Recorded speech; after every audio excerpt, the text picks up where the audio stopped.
Hey there, friends, and welcome back to another 3-Minute Thoughts. My name is Derek, and in the next 3 minutes, we're going to take a look at Joshua chapters 9 through 11.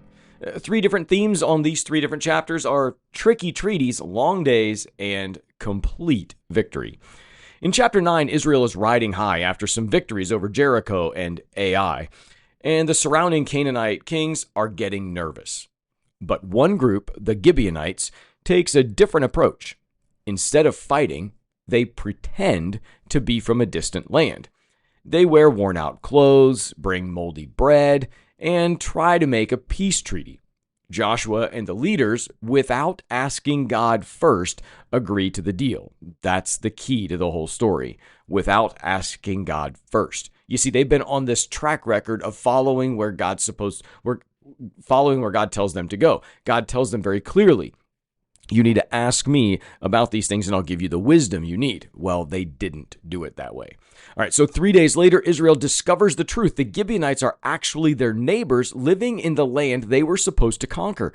But since they'd already made a vow in God's name, they don't break it. Instead, they make the Gibeonites their servants. It's a lesson that even spiritual leaders can be deceived when they don't pause to seek God's guidance. In chapter 10, the plot thickens. When 5 Amorite kings hear that Gibeon has allied with Israel, they form a coalition to attack the city. Gibeon calls for help and Joshua responds quickly, marching overnight to defend them. God steps in dramatic ways, throwing the enemy armies into confusion, sending hailstones, and, most incredibly, stopping the sun in the sky. So Israel has more time to win the battle. Some days I wonder, wouldn't that be kind of cool to have more daylight?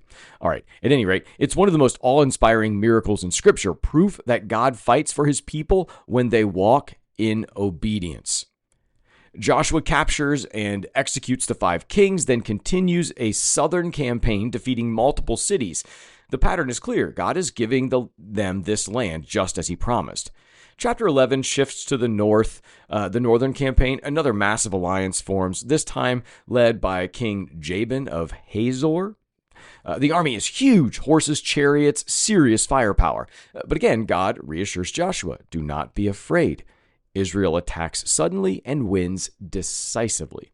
The application in all this is that these chapters are reminders to us to seek God before making decisions, even the little ones in life, right? Like, how often do we seek God's opinion about everyday items? And this just demonstrates that God cares about big and small things. That's it for today. Be well, friends.